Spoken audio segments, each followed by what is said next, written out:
All right, hello and welcome to Ben's OP Game Show, recorded live at 3 p.m. Pacific Time, roughly, at twitch.tv/the Game Fanatics.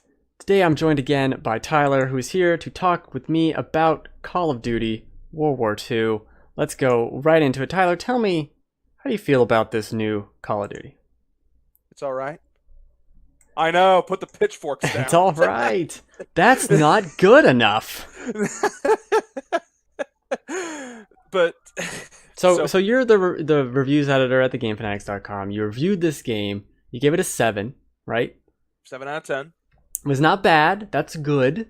Yes. It's okay. We can Yes. calm down. So give me your overall feelings about the game.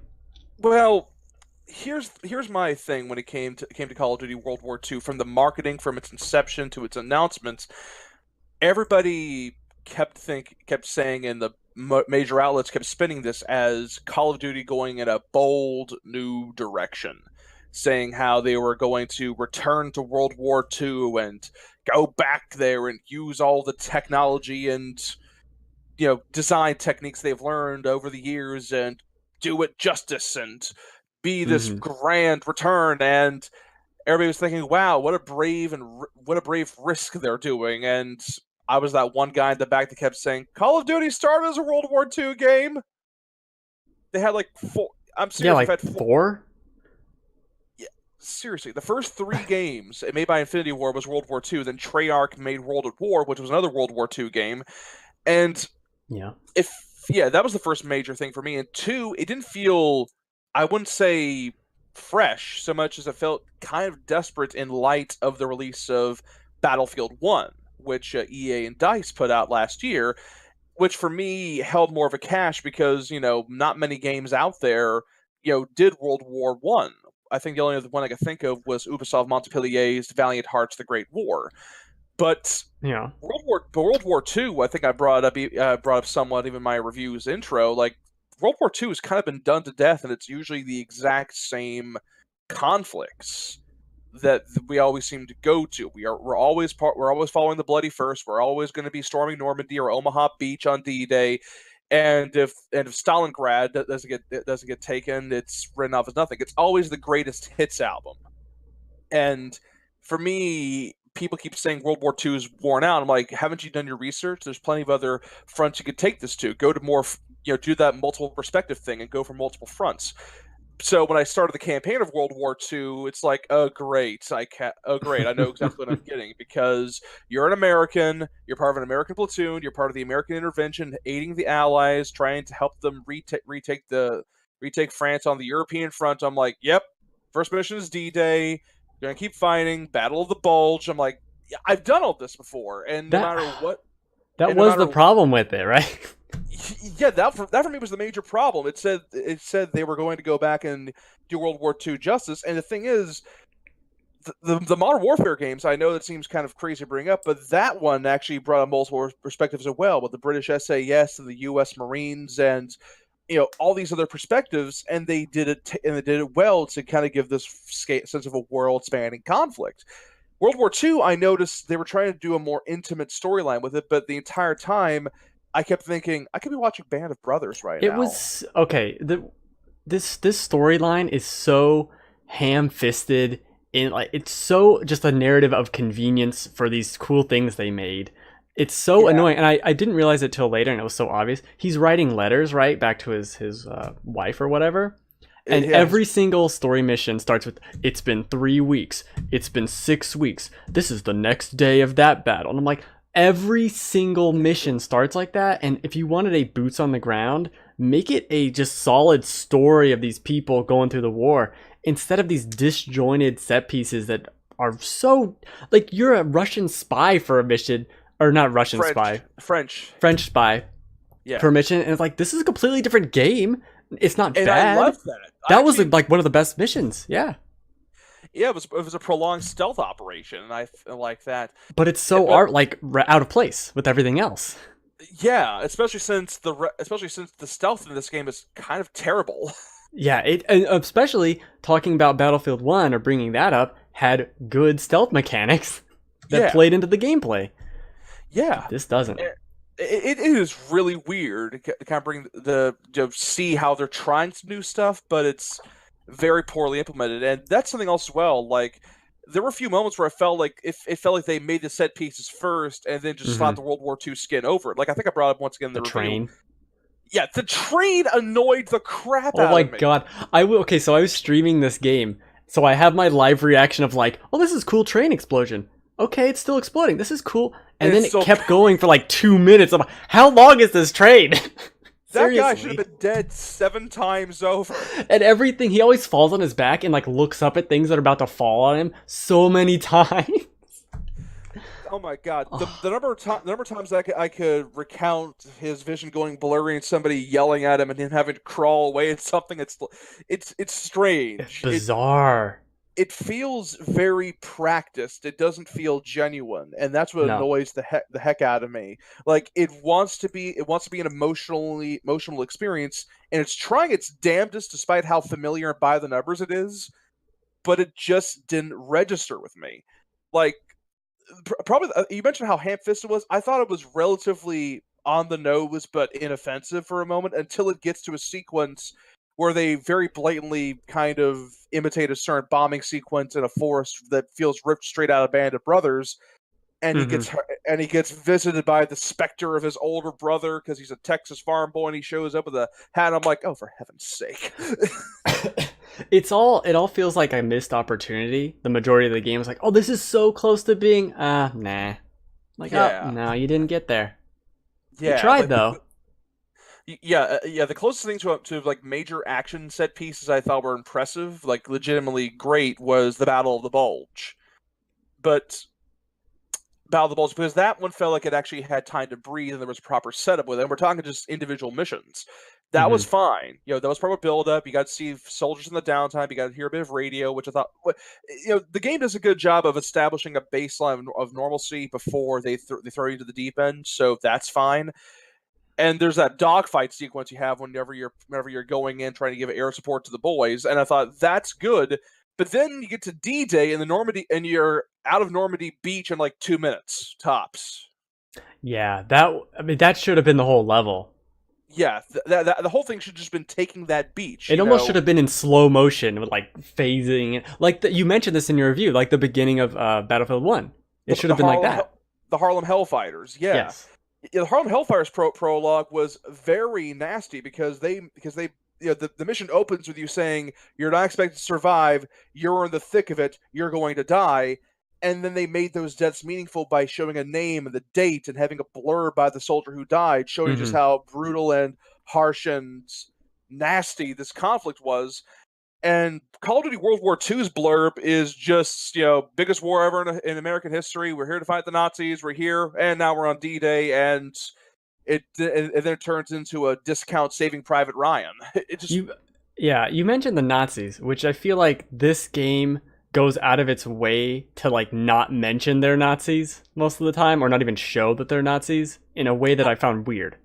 I did notice the military uniforms were very much German military uniforms. Like I didn't see a full on SS uniforms like maybe the end of the game. Hmm. So on the one hand, I'm kind of glad for that because I think it's because video games is a little too used to showing Nazis as a shorthand for irredeemable piece of human garbage that's okay to Yeah. kill. And for a lot of people, they always think of the armband, the uniform, blah blah blah. But with the military uniform of World War II, I thought, okay, that actually makes a bit of sense. And as you said, they really didn't get into a whole lot about what happened until like the very last epilogue of the campaign, and that was probably the Hmm. closest thing to legitimately tasteful and respectful and impactful I felt the campaign got because of how they treated a certain supporting character when you discovered him. Yeah, I agree. I was expecting them to fail with that ending sequence, and they did a pretty good job overall. Yeah, Yeah. yeah, and that really is Call of Duty World War II's campaign to me in a nutshell. Like it has one or two moments of legitimate sincerity and passion behind it, but everything else feels infuriatingly by the numbers. If you played any Call of Duty game in the past 6-7 years, you know exactly what you're getting at with this campaign. You got your pistol, you got your shotgun, you got your quick time events, you got your... Now hold on, these quick time events weren't in the last game, and they are terrible here. Well, that's the problem, because for me, the last major Call of Duty game I played was Advanced Warfare, which was also made by Sledgehammer. And did it And have that one quick time also... events? Oh no, it had quick time events, and they were pretty bad. We're talking button prompts the size of your pinky, and you have maybe 2 seconds to do them, and they never... And every now and then they wouldn't respond. Like, it would be responsive, so I'd be stuck in these quote unquote action sequences where I would just keep getting ragdolled. Yeah, I don't understand. These QuickTime events would feel bad in like 2010. Yeah. They're laughably bad. Like the first one you get into the game, it's like the reticle's not even on it. I never knew what button was going to pop up. It's like, what is even happening? Why? Just show the cutscene. It's like they were trying to utilize the QuickTime event stuff they saw in Shadow of Mordor, because they saw how useful that was, but at the same time, like, they don't commit to it. Like, QuickTime events, for me, you need to make it clear what kind of QuickTime events being used and how it's going to be used, and keep the button prompts consistent if you're going to use them. But this jumps back and forth between mash X repeatedly to not die, or move reticle into circle and hit randomly generated button to not die. That was the worst part. Like, is that a circle? I don't know. This is really tiny. Well, the thing is, that didn't bother me so much because Shadow of Mordor, I saw that and thought, oh, it's like Shadow of Mordor. But the problem was it's a different button prompt each time. And they're a bit more forgiving this time around. Like they weren't as obnoxious as Advanced Warfare, but it still made me feel like I was basically playing a remaster of like Call of Duty 3 or something, or World at War. It just didn't ironically a feature that feels as old as World War II. But yeah, that's what kind of annoyed me a bit about the campaign overall. It was just these little tiny things like, okay, they clearly want to go back to basics, but then there's certain things when you go back to basics that it's the problem with being with trying to go with a reductionist approach. You need to add something new to that, and this just fell by the numbers. Like, like, I swear to God, I think it was like 4 or 5 sniping sequences, and I went through those in a daze. Just some of those were really good, but you're right. It was just like another. All right, I guess we're doing this again. And I think that's probably more or less due to I think mine, not to mention the community's kind of burnout with Call of Duty's annual release schedule, and it doesn't exactly help though, because once again, World War II, going back to basics, and the campaign wants to be something fantastic, and gameplay wise it feels like this should have been like, it just bothers me. But I will say I do think it did a smart call when it came to the multiplayer, at least a few smart calls. Okay, so talk about that, because I did nothing on the multiplayer. I didn't even do a match. I loaded it up and I picked a faction and I exited the game. So you basically just shotgunned the campaign, and then like, yeah, I'm done. Yeah, I rented it from Redbox, and I was like, I'm done with this. I played a couple of rounds of the multiplayer, to get a feel for it. Try out war mode, try it out. It's all the other modes, the usual ones: team deathmatch, capture the flag, kill confirmed. Gridiron. I'm like, okay, that's fine. This is the regular menagerie of Call of Duty modes, but going back once again, the last major Call of Duty I played for review and just played period was Advanced Warfare, and the multiplayer in Advanced Warfare was unbelievably unbalanced and alienating as hell to me, because it did the pick 11 perk system like off the bat, and you're talking to a guy who went from Call of Duty 4 to a little bit of Black Ops, then to Advanced Warfare. So it's like, pick 11? What? Oh wow, yeah. I don't know any of this. Yes, it was very weird. And it felt like you have to either be a run and gun, maniac on chucking 3 cans of Mountain Dew to be anywhere near as good, or you're a target.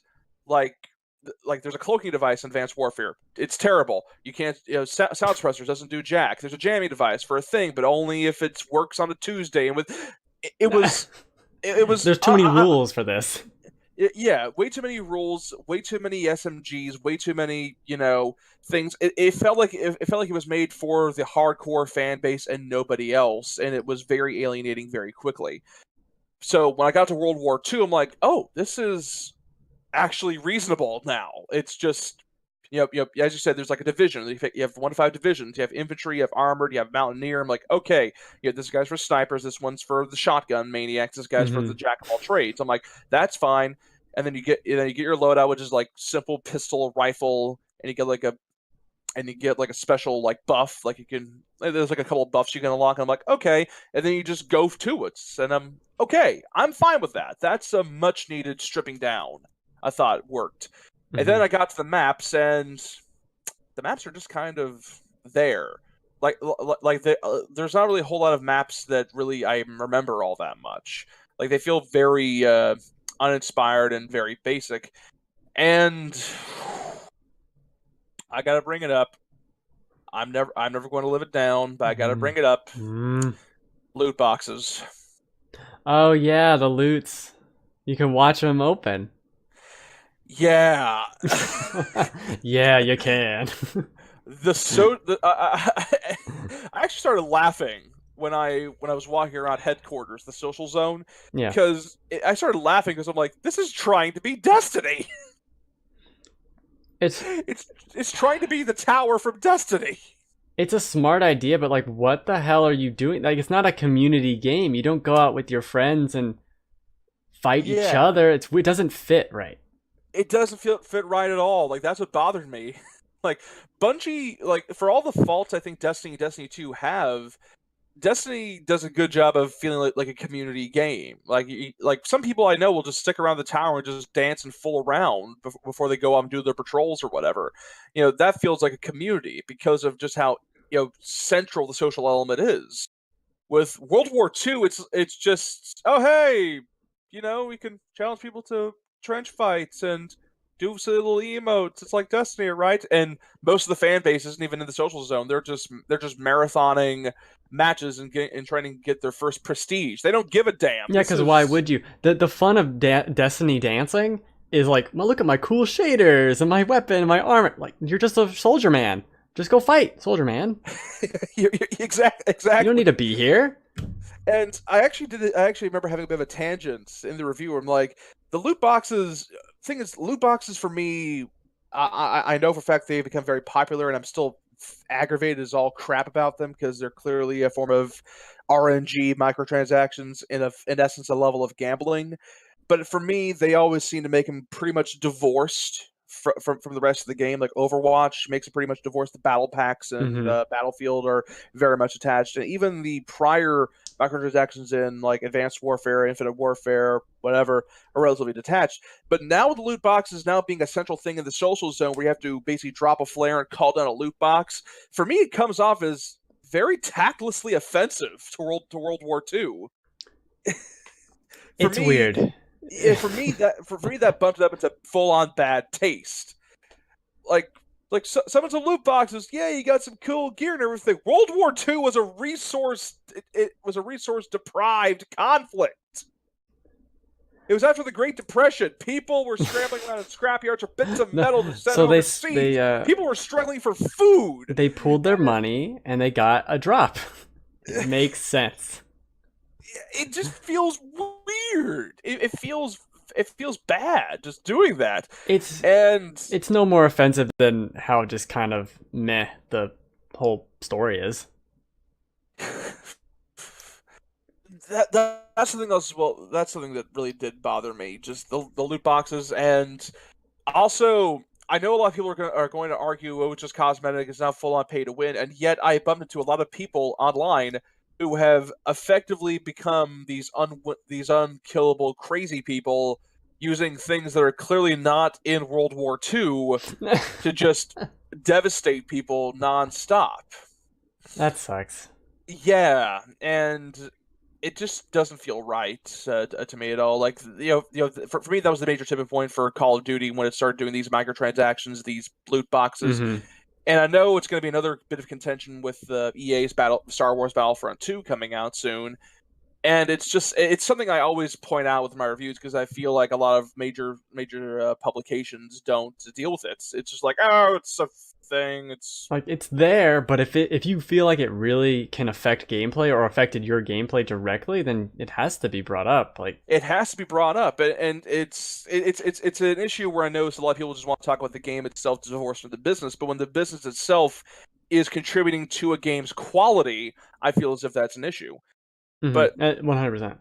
yeah, exactly. And it's strange. Like multiplayer for me was a much more welcoming experience, but it also made me want to flip the bird to Activision, not to Sledgehammer or Raven Software. I think they did a good job with what they have, but it just felt weird. But probably the weirdest third mode in the game has to be Nazi zombies. Ah, yes. The zombie mode I did go into and I played for 14 minutes by myself.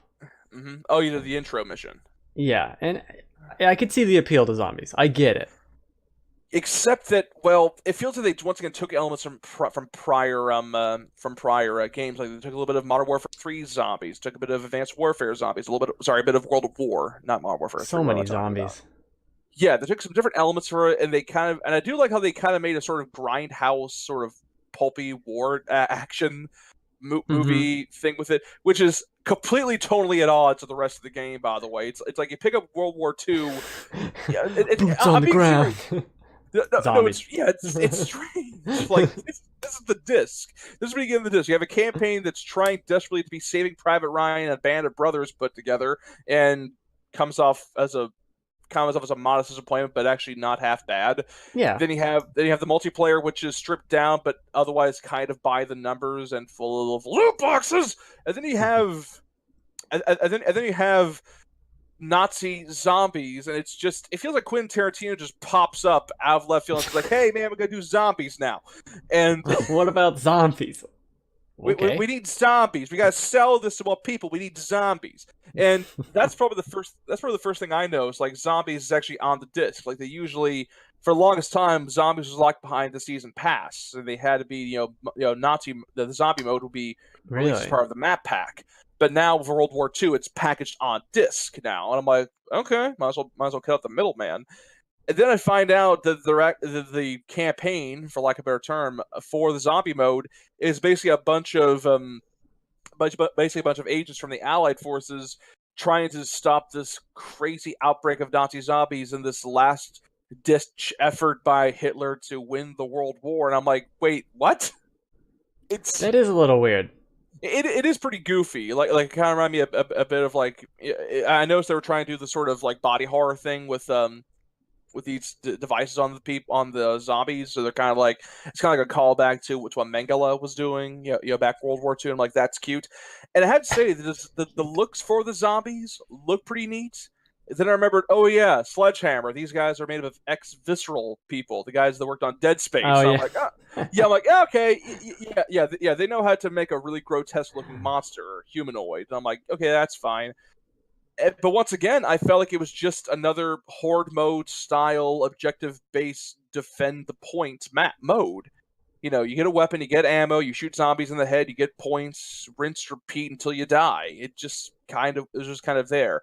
Yeah. And I will say though, I do like how they actually got some pretty big actors. Like Ving Rhames, David Tennant in there, and they're clearly having a blast. They're clearly having fun with this bit of nonsense. But at the same time, it just feels just kind of by the numbers, which is weird because you can get a freaking Tesla cannon while fighting off super zombies. And I'm like, I'm just kind of mildly amused, but not exactly moved by all this. It is baseline all right, but that was basically my mood when it came to Call of Duty World War II, and it just felt weird. Like I felt like I was Mugatu in Zooland. So does anybody know this? I feel like I'm taking crazy pills because I'm seeing major other outlets, praising this as being a bold new direction, this big new thing, and it's supposed to be something worth praise. I'm just like, they went back to their roots and just kind of tread water. Yeah, it's not like it was phoned in or anything, but it kind of feels not uninspired, but just it doesn't reach beyond. It's just like, oh, we made World War II. Like, okay. All right. And it feels like every other major World War II game, greatest hits action game, which is weird because I do like the tech they brought along. Like it visually still looks great, and I like the motion capture performances. Like Yeah. and the actors they actually did get for the campaign are good, are really good. They're actually really good.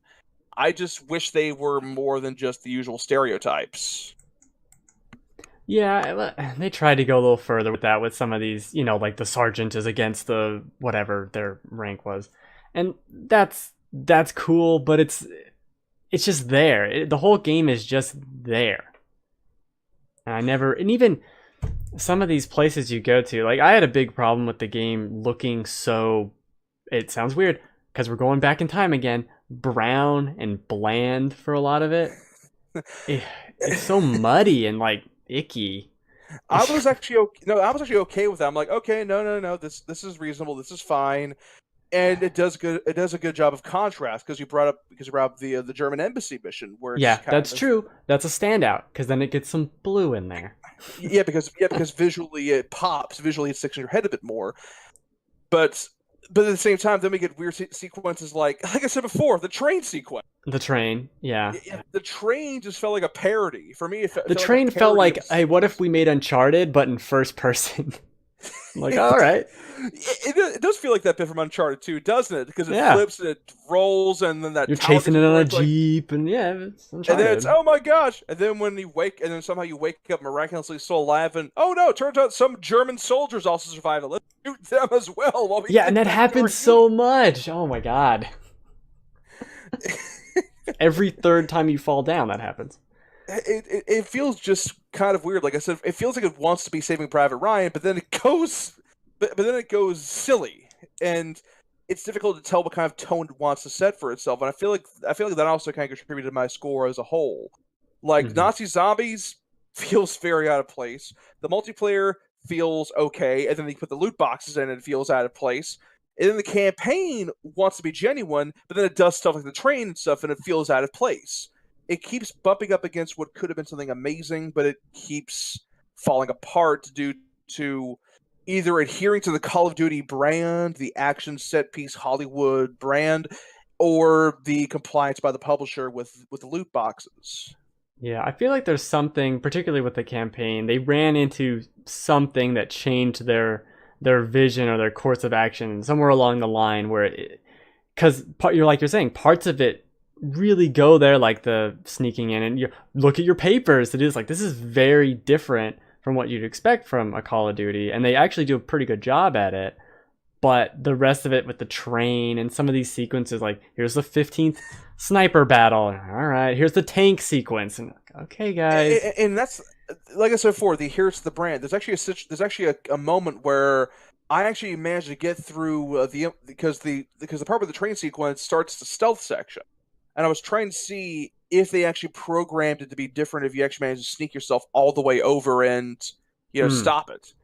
But nope, it's a scripted sequence. When you get halfway through, the reinforcements show up and blow your cover intentionally, then it turns into a gunfight again. And I noticed that happens almost continuously when it comes to World War II. Like every single time it does something interesting, it boils down to a gunfight. And once again, I know it's Call of Duty. You got to have some running guns, some shooty. But for some reason, it just feels obligatory. Like I remember, there's actually a sequence where you're like separated from your group, and there's like a prolonged sniper battle where you have a sniper targeting you, and you have to like hide in terms of like a prolonged stealth sequence. Oh yeah, that being pretty. Yeah, I remember that being pretty good. And then soldiers come in, and then oh great, I'm gonna go shoot more people. And I almost just forgot about the sequence where you go back to get the girl in the hotel or whatever.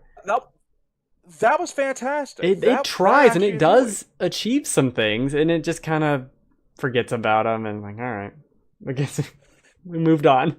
It's always the problem with the Call of Duty campaign. Like, it does a lot of fun stuff, then it kind of forgets about it, and then just the shooting feels like padding. It feels like potatoes. You put it in, it's good. so you feel full. It's good shooting, but yeah, it is lifeless like the zombies. A little bit. I think we've beaten this to death. Not dead enough to kill the zombies. Let's move on to the other topic we got. Oh, one more thing? oh Okay. yeah, just last little comment. Like I said before, I'm not crapping all over this game. Like, No. 7 via the GameFanatics.com scoring means it's good.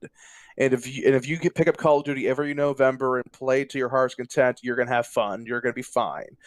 It's just I expected more. That's it. That's all. Yeah, I think that's fair. The 20th Call of Duty, we can expect more. But the other big thing that happened today, this morning, was Respawn was bought by EA for, what was it, 455 million stock and whatever, it doesn't matter. But this is kind EA of suspicious. Bought Respawn. Yes.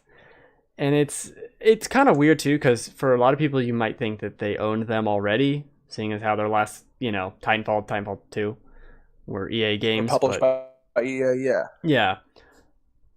I don't know. You have a lot of opinions on this. I pretty much agree with you. This could be very bad, or this could be Titanfall 3, which maybe we wouldn't have gotten. They did actually announce that. They did. It's a strange double announcement they had. It's like, hey, good news, everybody! We're making Titanfall 3. Titanfall fans, yay! We also have another announcement. We are now officially a subsidiary of Electronic Arts. Ooh! I'm like, oh no. Oh no. Oh yeah. Oh no. Oh no.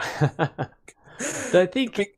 But that's the problem too, because if we look at how Titanfall 2 did, which they intentionally killed almost for no reason by putting it out the week after Battlefield 1.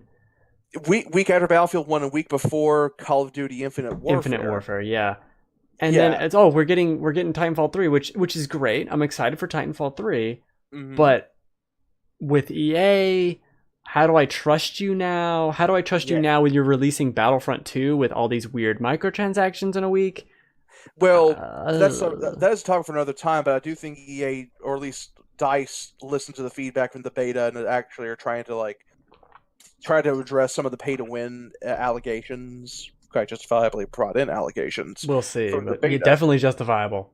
Yeah. I like that beta until the loot boxes hit me, but that's something as well that I worry specifically about Respawn, because I do love this studio, and I'm right there with you. Titanfall 2 was the online shooter I just couldn't get off of last year. I think I went into 4th Regeneration online, and I don't really play a whole lot of I really don't play a whole lot of online shooters. I don't really go. If I do go for online shooters, they're usually like, hero shooters, something that's more fantastical. I don't go for these military shooters, and then Titanfall 2 is basically like, hey, you want to play a military shooter, but it's semi-futuristic, and you can call in your own personal Western Gundam. Yes, yes, I like that very much. Yes. And I remember just freaking loving Titanfall 2 and just lamenting that EA decided to basically send it out to die on the grapevine, and then Respawn did everything in their power to basically keep supporting the game with content for free, and then they got pressure into releasing paid DLC skin packs, and I'm just like, okay, okay, whatever keeps the lights on. Mm-hmm. I gritted my teeth with that one, and they kept supporting it. Like they even released a sort of co-op mode that I thought was pretty fun. Yeah, I heard about that. And that was months and months after it came out too. Yeah, very smart stuff. And I'm like, Respawn, you've earned my respect. You know where your priorities lie. Thank goodness. And then I hear they're bought by EA, and this is roughly after EA officially shuttered Visceral and shelved the Mass Effect IP. After the reception of Andromeda. And they killed Mass Effect too. We can talk about that. They could have easily delayed that game a month, and it would have been a lot better. Those patches we got in the first month of Mass Effect's release made it a different game. They intentionally did this. It also didn't help that Mass Effect Andromeda was a very noticeably troubled production, because if you actually listen to the behind-the-scenes stuff, they didn't have a story ready until like maybe the last 6 months of the game's production. Everything else from there was just tech woes with Frostbite and what were they supposed to do. Well, it was obvious when we didn't see gameplay of it until 3 months before it came out. 3 months before it came out, and it was and the gameplay. Like, I remember being very skeptical when we first saw that footage. Like, okay, this looks very pretty, What's the conflict? Who are these characters? What's happening? Yeah, like I love Mass Effect. I love it from the bottom of my heart. And what I love about Mass Effect are the characters and the interactions and the personal conflicts. And I saw Andromeda. I'm like, wow, this looks very impressive on Frostbite 3. Why should I give a damn? And I tried the first hour of Andromeda and I wanted to scream I I saw will say, Forest. Andromeda does not start good. It does get a lot better. It is. I played about 20 hours of it. I did enjoy it quite a bit. Oh dear me. The first impressions were terrible. Like there were like it felt like a lot of the cast or the characters didn't know their own lore and there were just there were so many facepalm worthy lines. It's Wow, hokey. who could have thought first contact to be so violent? I don't know. You tell me, human being who was around during the first contact No, war with the this just happened 20 years ago. When you were alive.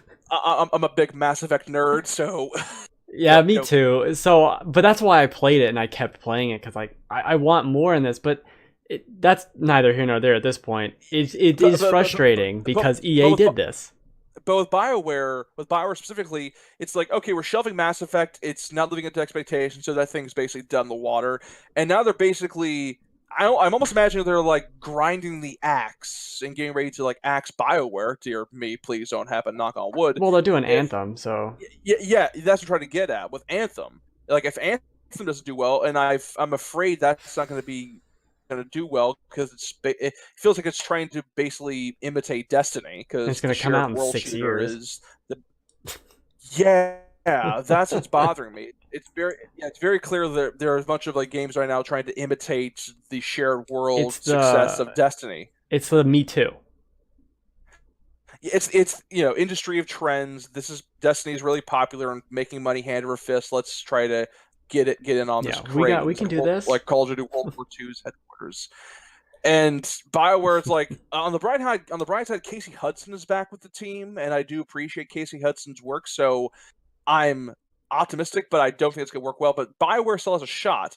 But with Visceral, my God, it felt like EA didn't even really want that studio around to begin with, which is strange because I remember them pushing so hard when it came to Dead Space, and then 3 happened, and they had unrealistic expectations with Dead Space 3 in that series. Like it's not going to be it's not going to do COD numbers. Oh no, of course it's not going to do Call of Duty numbers. But that's like they wanted better. Like Dead Space 2 sold like 2 million copies all total, and that's fantastic for a horror game. Like The Evil Within sold like 1.5 million copies in its lifetime, and for a brand new horror game IP, that is fantastic. We got a sequel out of that. Pretty decent sequel from last time I was on chat with you. And that's what really maddens me. It's like there's unrealistic expectations, but with Titanfall, I'm going to be more optimistic because I remember Vince Zampella basically stated in an interview when it came to the acquisition. He basically said, "We're still the same Respawn you guys love. This is basically us doing it so we have access to greater resources. We can make a better experience for you." And part of me wants to hope for the best because these are ex-Infinity Ward guys and they know their stuff and they have made some great stuff with the original Titanfall and Titanfall 2. And I want Titanfall 3 to be amazing, but I get a feeling that because now they answer directly to EA, we may be getting certain unfavorable business choices. Yeah, and I feel like that's going to severely damage the experience overall.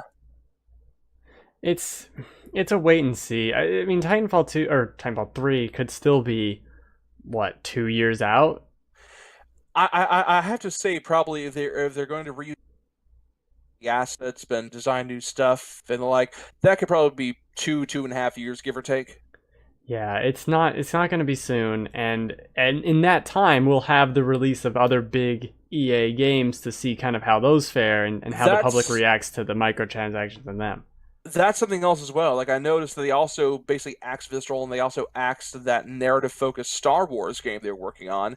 And part of the other thing about the acquisition is they're Respawn on, I have to assume, what's left of that dismissed Star Wars game, and they're also working on something else.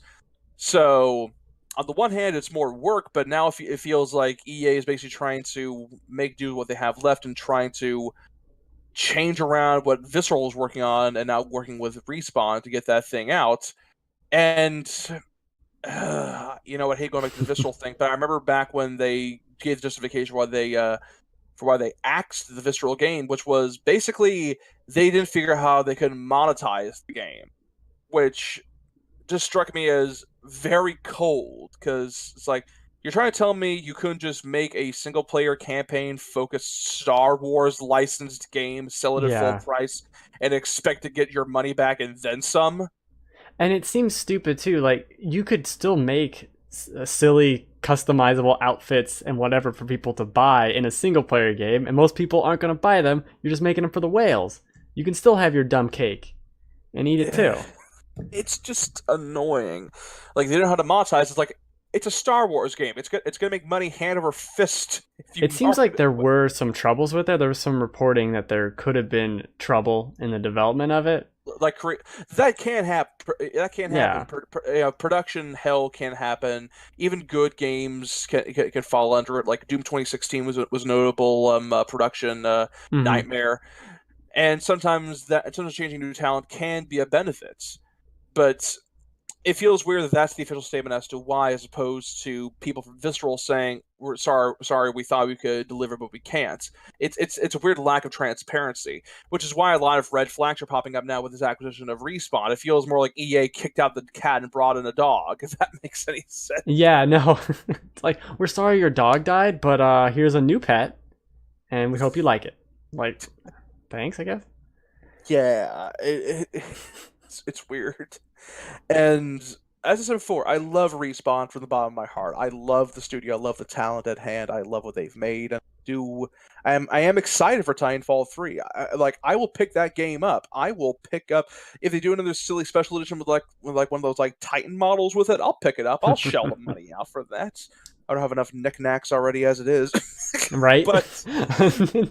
But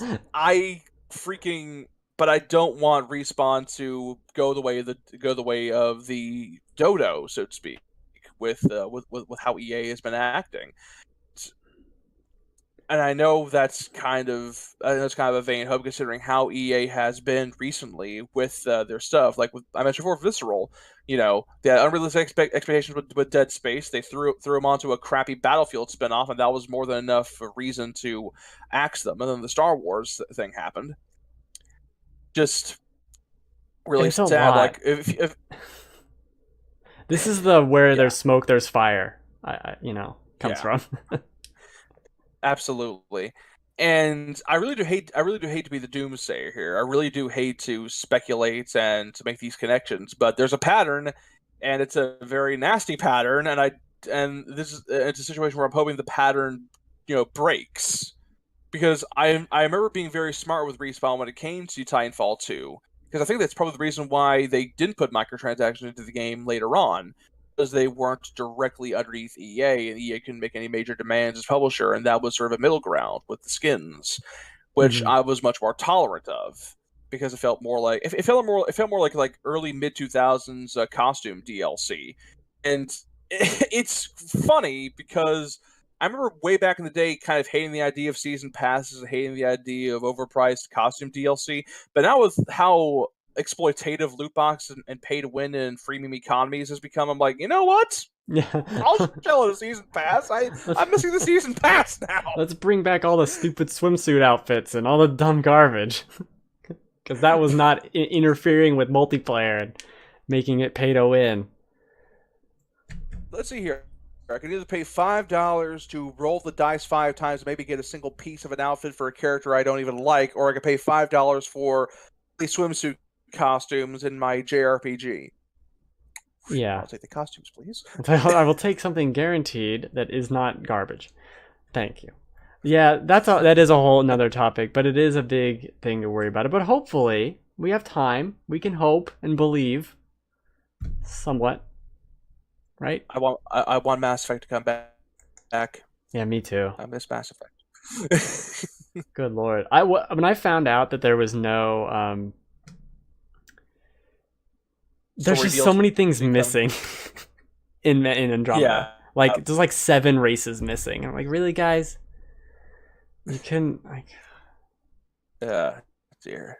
It's Terrible. it's a bummer.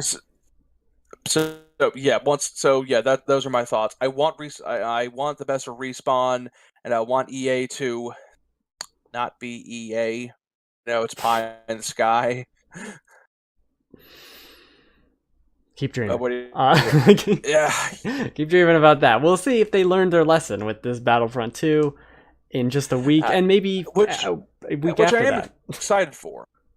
Me too. I'm not gonna lie. I actually am still excited for Battlefront 2. Because DICE made something solid with Battlefront 1, and like, oh, we get this and a campaign, yay! Yeah, and I like the single player. I hope I can play it with bots. I don't have to pay to win against bots. Get out of here, robots. I'll win. Take that. I'm terrible. I don't know if you played the beta, but it is a disaster with the pay to win over there. Oh God, it was terrible when I played the beta. Yeah, it was so bad. It got to the point where the only thing I could do was play the specialist class and just keep plinking people with the sniper rifle.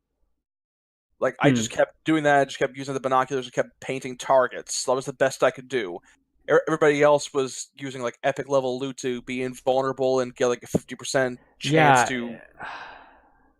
It's just overboard. Like, you guys, this is a good idea for a single player game where people aren't going to be pissed off at you. And that's what really maddened me as well. It's like, this is good, but I'm actually still waiting for a studio to just pull the plug and just say, screw it, it's free to play. Like, I know that's not going to freaking happen, but it's the thing that got me when it came to the debate. It's like, oh my gosh, if this was free to play, I would still probably not play this because of how unbalanced this is.